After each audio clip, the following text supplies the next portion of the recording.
caminando con Cristo, yo quiero andar, tomado de su mano, también quiero ir. Yo quiero andar con mi Cristo y caminar, nunca del camino. A unos 2,000 o 3,000 va a ser suficiente, ¿verdad? Y enviaron a 3,000 hombres, bien confiados, porque imagínense, acababan de conquistar una ciudad tan grande como Jericó, y tan protegida, amurallada. Entonces, pues se les hizo fácil y fueron, pero ¿qué pasó? No les fue bien. Huyeron frente a sus enemigos, los comenzaron a atacar fácilmente, los derrotaron y regresaron humillados. Ya se imaginarán todo el pánico que apareció en el pueblo, porque pues al comienzo la fama era buena. En esos tiempos de conquista, la buena fama es buena cosa, la mala fama también muy mala cosa, porque por la mala fama ellos dijeron, ahora se van a enterar los demás pueblos, nos van a venir a atacar y nos van a borrar de aquí del mapa, nos van a sacar, vamos a terminar exterminados. Y Josué pues se inclinó frente al arca, estuvo ahí toda la tarde y con los ancianos del pueblo se echaron tierra en la cabeza y le dijeron, Dios, Jehová Dios, mejor nos hubiéramos quedado al otro lado porque ya tenían aquí tierra, ya por lo menos 2,5 tribus, se habían asegurado tierra, mejor nos hubiéramos quedado ahí y no sé cuánto. ¿Y qué le dijo Dios? ¿Qué haces ahí postrado? El pueblo ha pecado en el anatema. La palabra anatema significa maldito. Así que el pueblo había pecado en el sentido de haber caído bajo maldición por una desobediencia bien directa. Dios les había dicho que ellos no podían tomar ninguna cosa de botín de este pueblo de Jericó. Y los que hemos leído, espero que hayamos leído, ¿verdad? La mayoría por lo menos. Los que hemos leído recordaremos pues que un sujeto llamado Acán, de la tribu de Judá, y ya pues conocemos toda la historia, que comenzaron a llamar a la tribu, de la tribu los jefes, y los jefes las familias, y de las familias apareció esta persona llamado Acán. Y Josué le dijo, hijo mío, dale gloria a Dios y dime qué ha pasado, no ocultes nada. Y él ya le dijo, pues no, ya mire que pues en efecto es verdad, había un manto babilónico muy, muy precioso y lo codicié, y también había cosas de plata y un lingote de oro y otras cosas más, tesoros que lo escondí todo abajo en su carpa, en su tienda. Y Josué mandó a verificar eso, ¿no? Y lo encontraron, así fue, ahí estaba todo. Y pues el problema aquí no era simplemente que este pecado de esta persona estaba afectándole a él, porque pues ya estaba maldito por haber desobedecido un mandamiento directo por parte de Dios. Pero no solamente el problema era eso, sino que se extendía a todo el pueblo hebreo. Toda esa maldición había caído al pueblo hebreo, y Dios le dice a Josué, no vayan a pelear, yo ya no estoy con ustedes.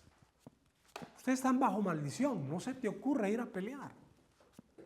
Y entonces Josué, como líder del pueblo hebreo, imagínense, póngase en los zapatos de Josué, la responsabilidad del pueblo hebreo.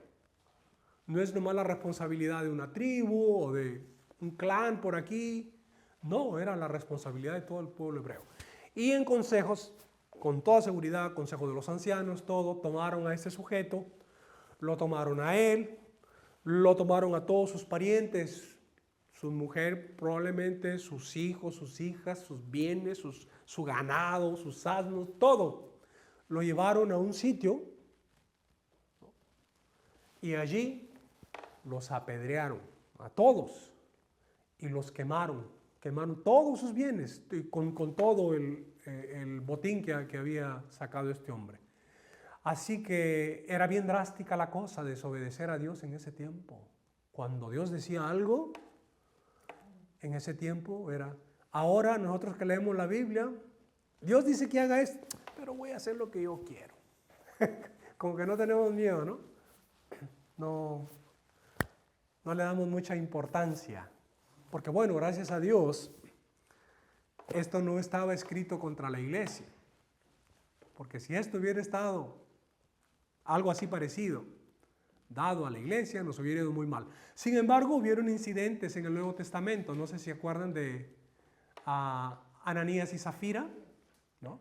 Cuando ellos vendieron una propiedad y todo eso y se guardaron parte del dinero y pues murieron. Porque el gran testimonio, mal testimonio que se estaba dando en ese tiempo. Pero para estos tiempos no parece ser tan drástica la sanción en algunos aspectos. Sin embargo, recordemos, hermanos, nosotros podemos encontrarnos en una situación también de mucho cuidado, en que podamos ser piedra de tropiezos, en que probablemente, aunque Dios no nos va a destruir o nos va a quitar la salvación, nos va a mandar al infierno, cosas así, pero probablemente Dios nos va a privar ese privilegio de estar aquí en esta tierra. Y nos puede llamar y puede decir, hijito mío, Miguel, pues estás haciendo muy mal por culpa tuya, no se están convirtiendo estas personas, eres una piedra de tropiezo, hijo mío, te voy a llevar conmigo de una vez. Eso puede ocurrir, nos puede pasar a cualquiera de nosotros. Siempre es bueno examinarnos. No significa esto que les quiera o pretenda yo sembrar duda en su salvación.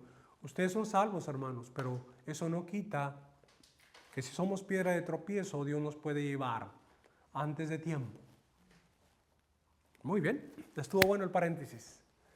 Ok, ya solucionado ese asunto, entonces Dios le dice a Josué, ahora sí, vas a conquistar esta ciudad. No tengas temor, no tengas miedo, tú la vas a conquistar. Vas a plantear una estrategia muy especial. Vas a poner emboscada a esta ciudad. Muchos hablan, ¿no?, de toda esta habilidad del líder Josué, de cómo ideó esta estrategia, ¿no?, de poner emboscada en la parte oriental de Jericó, de Jai, perdón, entre Betel y Jai puso una emboscada.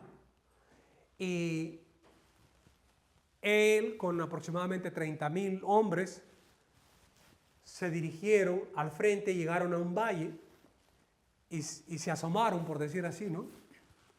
Y pretendieron, que se asustaron, está muy fuerte ese ejército, y como que hicieron la apariencia de huir. Y entonces los de Ai se alegraron de verlo, están huyendo como la primera vez.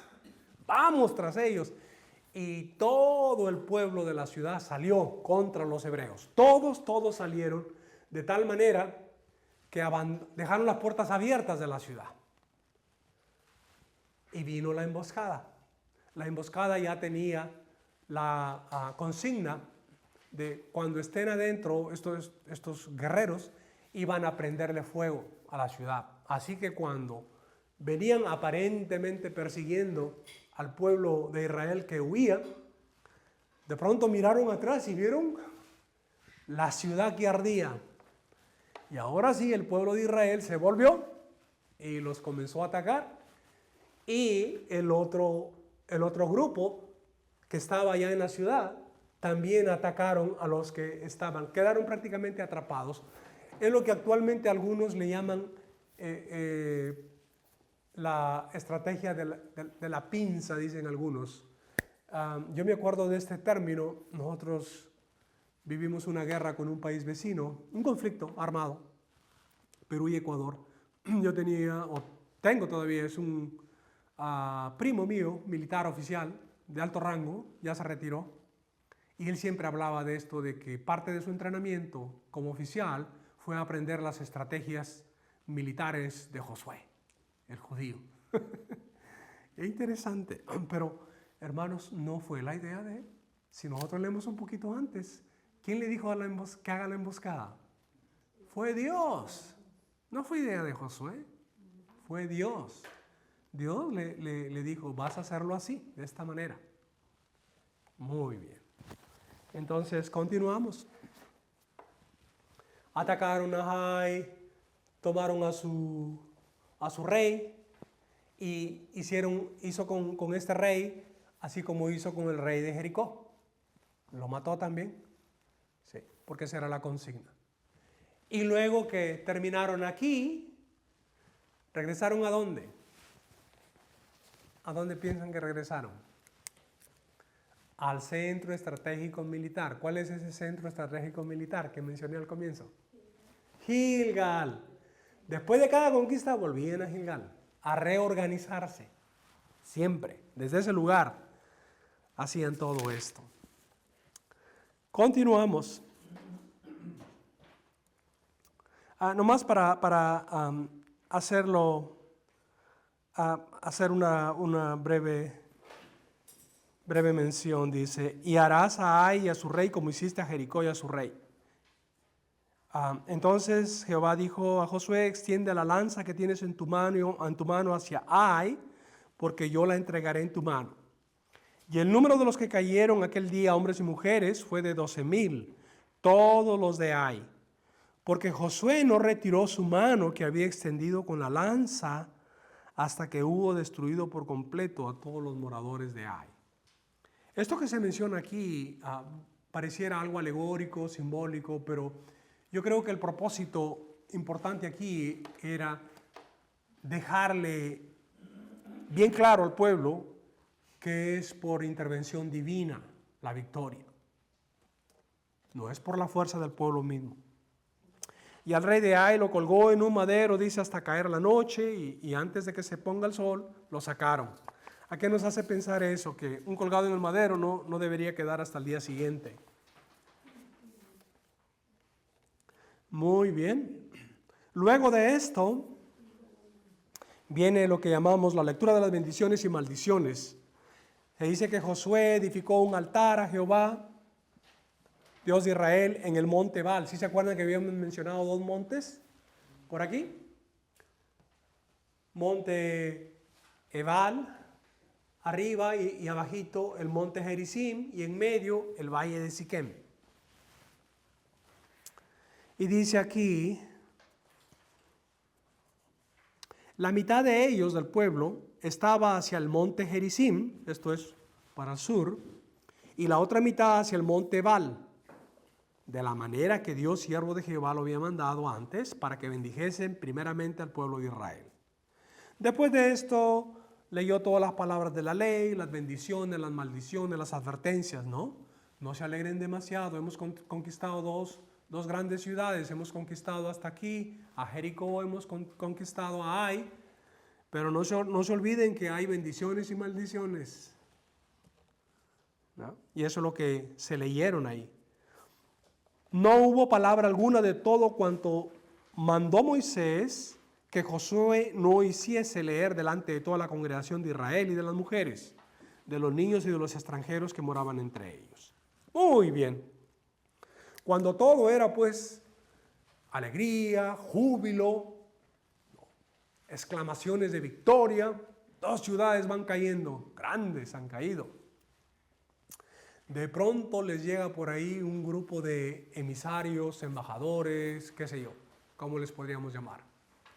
Los Gabaonitas, es decir, los habitantes de una ciudad que se llama Gabaón, que estaba por aquí cerquita, Gabaón. Y vinieron estos tipos, porque ellos habían escuchado lo que le había pasado a estas 2 ciudades, a Jericó y a Ai. Dijeron, seguimos nosotros.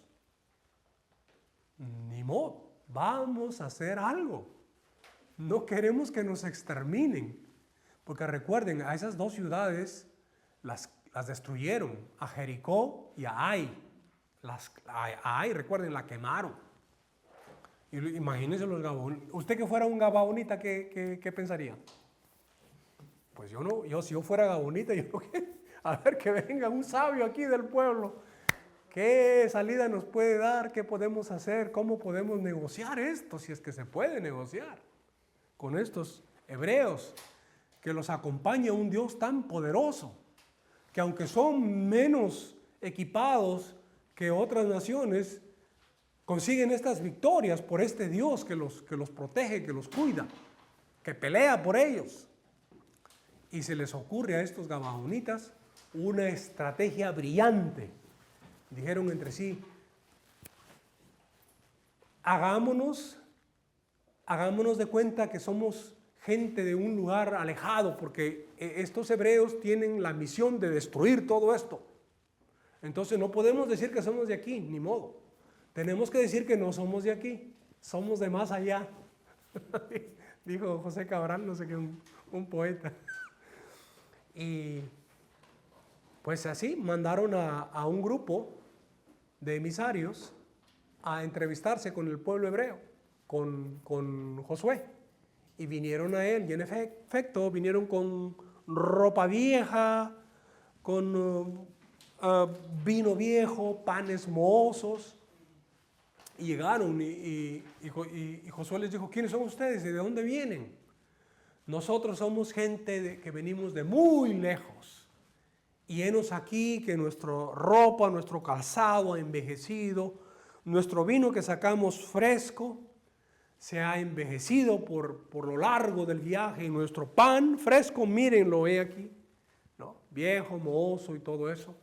Así que les pintaron un cuadro, pero se tragaron la píldora, se creyeron el cuento. Y en vez de consultar a Dios, porque eso es lo que debieron haber hecho, no consultaron a Dios.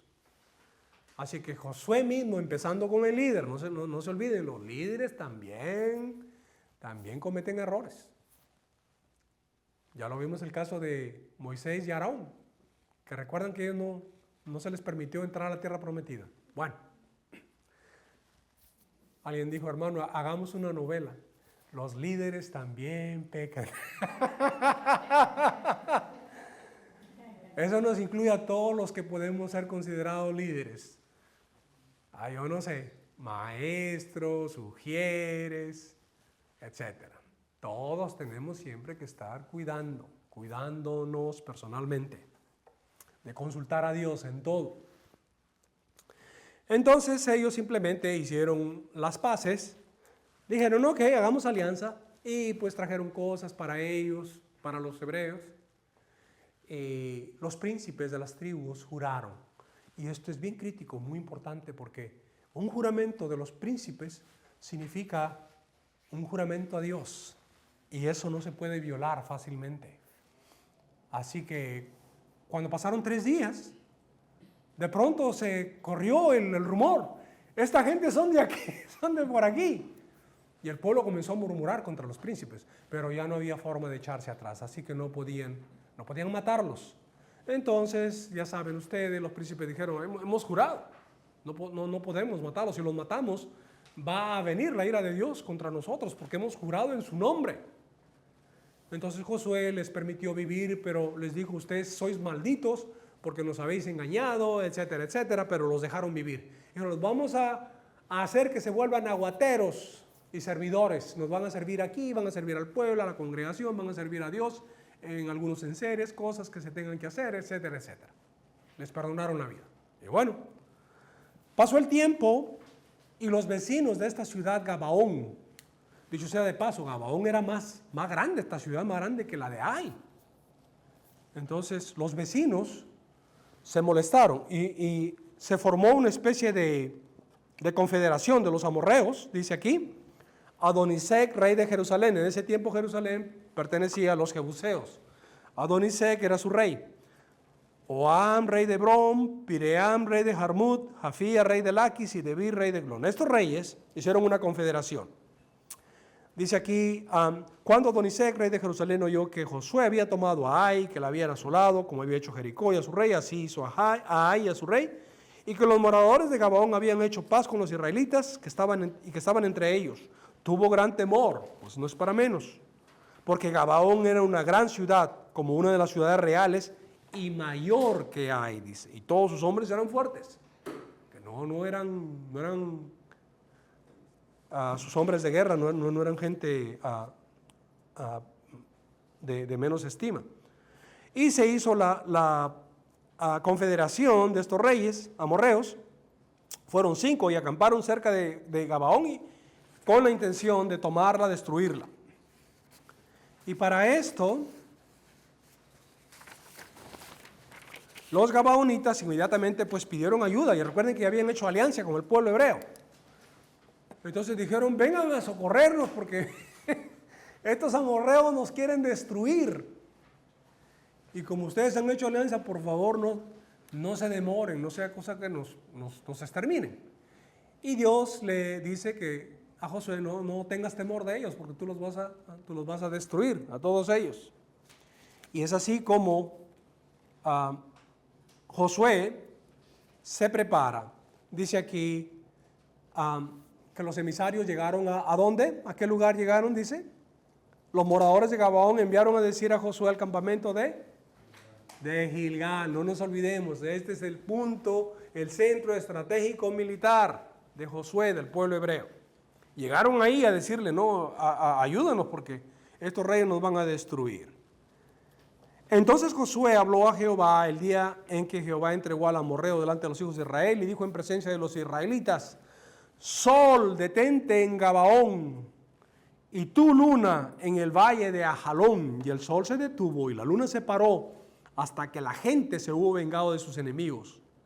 ¿No está escrito esto en el libro de Jacer? Y el sol se paró en medio del cielo y no se apresuró a ponerse casi un día entero. Los estudiosos de la NASA dicen que hay un problema con el tiempo. Y cada vez que se hacen el cálculo del año, siempre tenemos este fenómeno de el año bisiesto. ¿Han oído hablar? Y no saben de dónde salió eso. Como que cada cierto tiempo hay un día más de febrero o hay un día menos. Y aquí aparentemente hay una explicación. ¿Qué pasó ahí? ¿Por qué no encaja exactamente ese tiempo? Bueno, es lo que se comenta. Muy bien, entonces triunfó pues a Josué y dice, los hirió y los mató y los hizo colgar en 5 maderos y quedaron colgados en los maderos hasta caer la noche. Otra vez viene esto, de que para el pueblo hebreo no les estaba permitido dejar a gente colgada en maderos. Y cuando el sol se iba a poner, mandó Josué que los quitasen de los maderos y los echasen en la cueva donde se habían escondido y pusieron grandes piedras a la entrada de la cueva, las cuales permanecen hasta hoy. Esto me hace pensar que para el pueblo hebreo se le iba inculcando la idea de que un día alguien iba a ser colgado en un madero y no iba a quedar ahí hasta pasar la noche. ¿Y ese llegó a ser quién finalmente? Nuestro Señor Jesucristo. Pero ¿cómo se mencionan estos detallitos aquí, no? Qué interesante. Luego vemos que Josué se proyecta al sur. Estas fueron las campañas centrales. Luego hubieron campañas para acá, para el sur. Y finalmente hubieron campañas hacia el norte. ¿Sí? ¿Sí vemos las flechitas? Las flechitas rojas, ¿verdad? Campaña central, campaña al sur y campaña al norte. Dice aquí, hirió pues Josué toda la región de las montañas, del Negev, de los llanos, de las laderas, y a todos sus reyes sin dejar nada. Todo lo que tenía vida lo mató como Jehová Dios de Israel se lo había mandado. Y los hirió Josué desde Cades Barnea hasta Gaza. Estamos hablando de aquí. Cades Barnea está por aquí hasta Gaza, sin llegar a Gaza. Dice hasta los límites de Gaza. Eso va a quedar claro más después. Gaza, dicho sea de paso, llegó a pertenecer a los filisteos, ¿no? Los filisteos tuvieron varias ciudades, ¿sí se acuerdan los nombres? Gaza, Asdod, Gat, Ecrón. ¿Okay? Varias ciudades que llegaron a tener los filisteos. Pero Gaza fue, hasta ahí nomás llegaron. Dice, y toda la tierra de Gosén hasta Gabaón, Todos estos reyes y sus tierras los tomó José de una vez porque Jehová, el Dios de Israel, peleaba por Israel. No porque José era un brillante militar, no porque el pueblo estaba arrollador con tremenda artillería que tenía y con carros de hierro. Por último no tenían ni carros ellos, carros de guerra. Y volvió Josué y todo Israel con él, ¿a dónde? Otra vez, al centro estratégico militar, que es Gilgal. No nos olvidemos de eso. Ahora sí, viene otra campaña hacia el norte. Habíamos dicho que hubo una campaña central, una campaña para el sur y ahora viene una campaña para el norte. Y esto viene a raíz de que estos reyes, arriba en el norte, encabezados por Azor, dice, cuando oyó esto Jabín, rey de Azor, o mejor dicho, el rey Jabín, rey de Azor, esta ciudad se llamaba así, envió mensajes a Jobab, rey de Madón, al rey de Simrón, al rey de Aksaf y a los reyes que estaban en la región del norte, en las montañas, y en el Arabá, al sur del Cineret. Este es el mar de Galilea o mar de Cineret, también se llama, por aquí, al sur de este mar, de ese lago inmenso que le llamaban mar así. Dice aquí, en los llanos y en las regiones de Dor al occidente, y al cananeo que estaba al oriente y al occidente, al amorreo, al eteo, al fereceo, al jebuseo en las montañas, y al ebeo, al pie de Hermón en tierra de Mizpa. Y salieron todos a pelear contra el pueblo hebreo. Leemos, y los entregó Jehová en manos de Israel, y los hirieron y los siguieron hasta Sidón, la grande, y hasta Misrefotmaim. Sidón está por aquí. Esto es lo que antiguamente se llamaba Fenicia, que ahora lo conocemos como el pueblo o el país del Líbano. Sidón, Tiro, todo eso se conocía antiguamente como Fenicia. Pero con los años apareció el país que actualmente, en tiempos modernos, ya lo conocemos como el Líbano. Dicho sea de paso, toda esa tierra fue originalmente ofrecida al pueblo hebreo, pero ellos lo tomaron. Ahora tienen enemigos ahí. Muy bien. Continuamos. Dice aquí, y volviendo Josué tomó en el mismo tiempo a Azor y mató a espada a su rey, pues Azor había sido antes cabeza de todos estos reinos. En otras palabras, este era el cabecilla, el líder que armaba los líos. Así que descabezando al líder, los demás se apaciguaron. ¿Ok? ¿Vamos bien? Ahora bien, resumen de las conquistas. Ya hemos hablado entonces. Josué ha conquistado toda esta parte central, la parte norte, hasta llegar prácticamente a las cercanías con Gaza, y acá para arriba, en la región del sur, a conquistar todas estas tierras.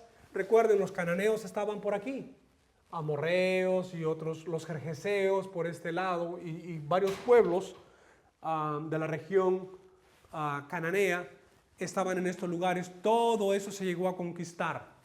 Más después veremos que esta región, que va a ser ya la tierra de los filisteos, no se tocó, y esta tierra hacia arriba llegó a ser Fenicia, tampoco se tocó. No lo tocaron los hebreos. Vemos aquí, resumen de las conquistas.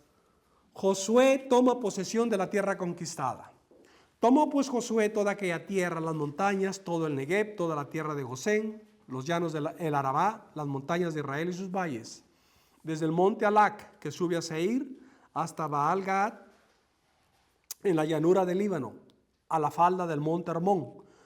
El monte Hermón, ¿han oído hablar en la actualidad? Ese monte existe. Lo acaba de tomar Israel por razones estratégicas, dice, para el lado de Siria. Aquí está mencionado este monte. Dice aquí, a la falda del monte Hermón, tomó a sí mismo a todos sus reyes y los hirió y mató. Por mucho tiempo tuvo guerra Josué con estos reyes. No hubo ciudad que hiciese paz con los hijos de Israel, salvo los heveos que moraban en Gabaón, que actuaron con astucia para sobrevivir. Yo no los culpo, pues no querían morir y temían a Dios. Yo creo que por eso Dios tuvo misericordia de ellos también, y simplemente poniendo a prueba al pueblo hebreo, les permitió sobrevivir.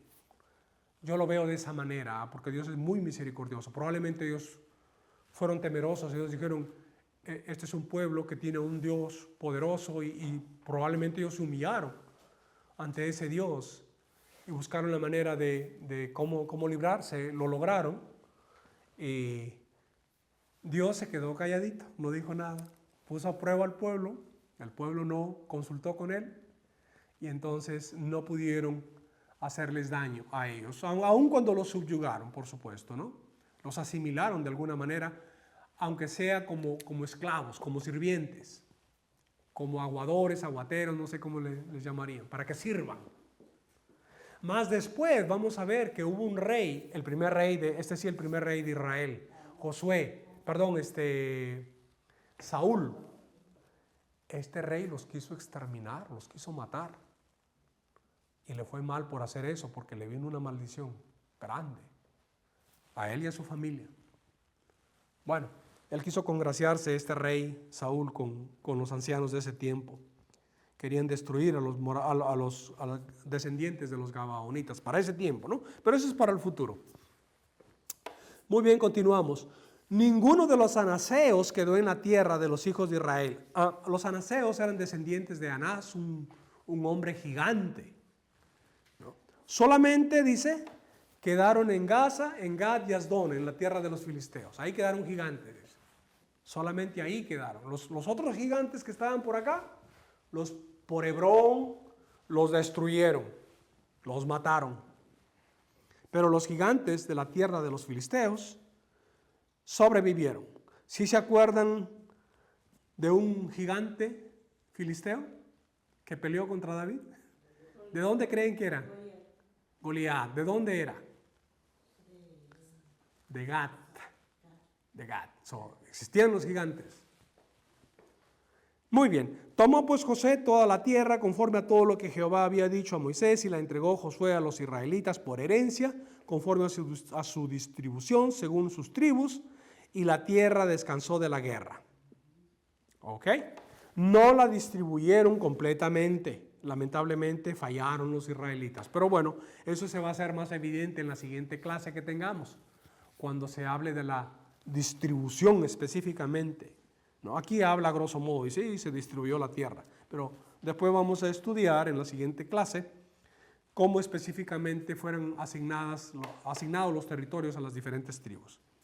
A estos derrotaron Moisés, siervo de Jehová, y los hijos de Israel, y Moisés, siervo de Jehová, dio aquella tierra en posesión a los rubenitas, a los gaditas y a la media tribu de Manasés. Reyes derrotados por Moisés fueron dos. Fueron Sehón, rey amorreo que habitaba en Hesbón, y Og, rey de Basán.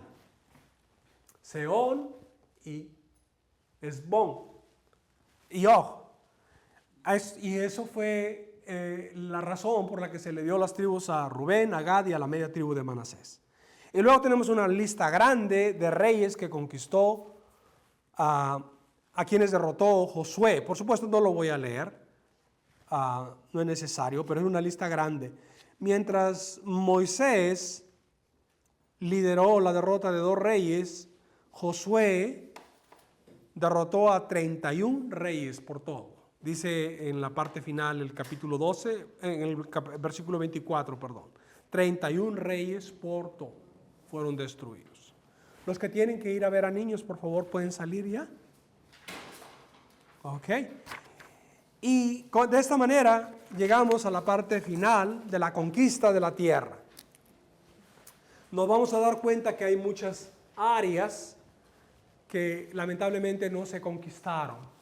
Y eso no solamente no fue de esperado beneficio para Israel, de no haber aprovechado la oportunidad, sino que fue para su mal.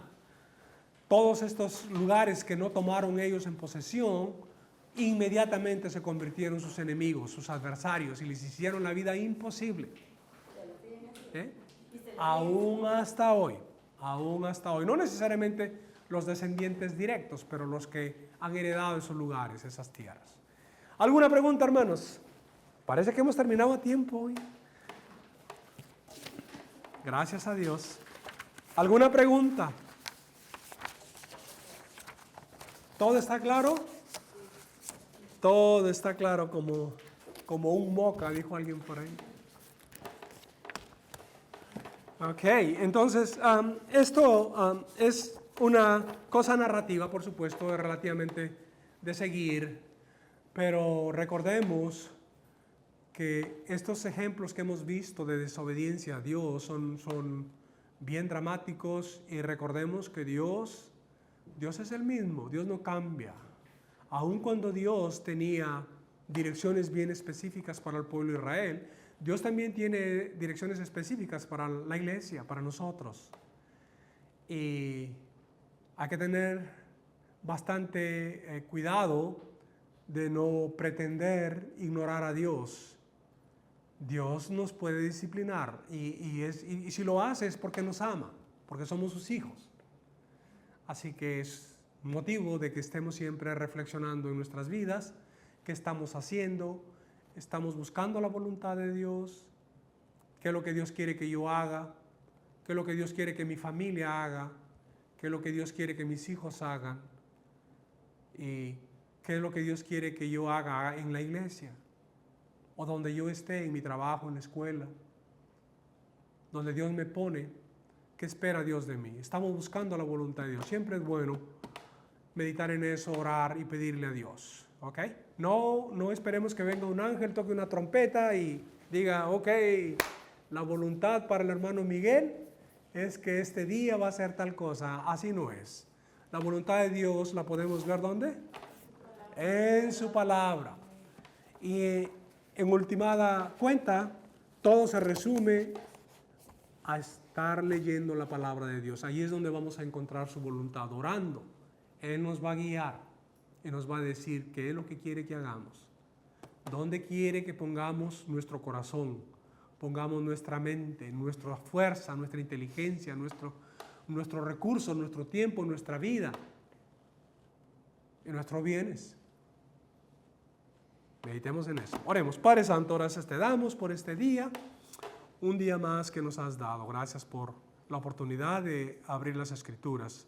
Guíenos siempre, Padre, en nuestro diario vivir, que aprendamos a discernir cuál es tu voluntad y que estemos obedeciéndote. Líbranos, Señor, de desobediencia. Líbranos, Señor, de cosas que tú no quieres que hagamos. En Cristo Jesús te pedimos y te agradecemos siempre.